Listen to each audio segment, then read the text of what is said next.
tonight I'm making homemade creamy rice pudding. Now, you can buy rice pudding in the store in little tubs, and it's creamy, it's good, but it's not like homemade. Homemade has a different texture and a little bit different flavor. And if you make it yourself, you can actually appreciate the effort that goes into making it the proper way, because this is not a fast recipe. So I'm using my mom's recipe for creamy rice pudding, and I'm using a casserole dish I got from my mother-in-law to bake it in. So I got a little bit of both sides of the family in this recipe. So let's get started. I got the oven preheating to 250, and I'm going to put 1 quart warm to hot milk in the casserole. You want to do this carefully, it gets all over the place, and you know me by now, I've got a mess everywhere. And this is a 1/4 cup white rice, and it's not the pre-cooked rice. This is the real deal. It comes in a little bag. Like I said, it's a 1/4 cup, and we're going to stir that around a bit. You can't really see the rice at this point. Okay, now I'm going to cover this casserole. It's real important to be covered, at least for this part of it. And we're going to bake this for 1 hour in that 250-degree oven and stir it every 15 minutes. So I'll see you back in 1 hour to show you what happens next. Okay, our rice pudding has baked for an hour, and I've stirred it. I gave it an extra stir because I'm really worried that this casserole will stick.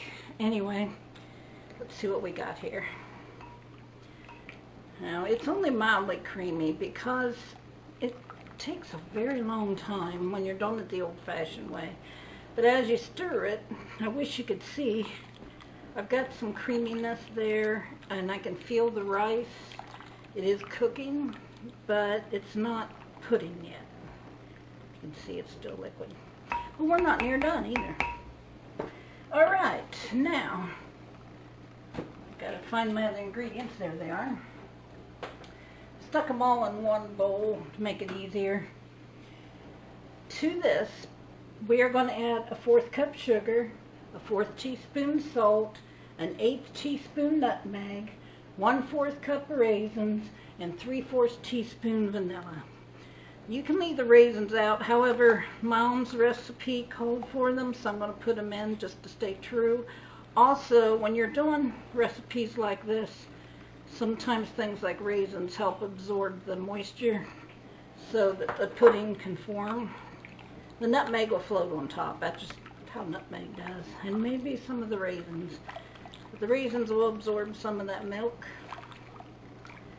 And of course the rice is still in the process of cooking. So once you get that mixed real well, we're going to put it in the oven. But this time we're not covering it. We're going to leave it open. And how long to bake it? Well, that's going to depend on many factors. I would say just check it every maybe 20 minutes until it starts looking very close to pudding. And then you're going to check it. And now that our tapioca pudding has baked until it's become actual pudding, we serve it, and it helps to have a little fresh fruit on hand because I think it offsets the sweetness, which this pudding is not very sweet, but it's a great dessert for those who want a little something that doesn't leave them feeling like they've overindulged. And it's healthy too. Rice is very good for you. Anyway, I hope you enjoyed the recipe. And I will remind you that this is a recipe of patience, because when you bake the final step to where it becomes your pudding, it takes like 1.5 to 2 hours.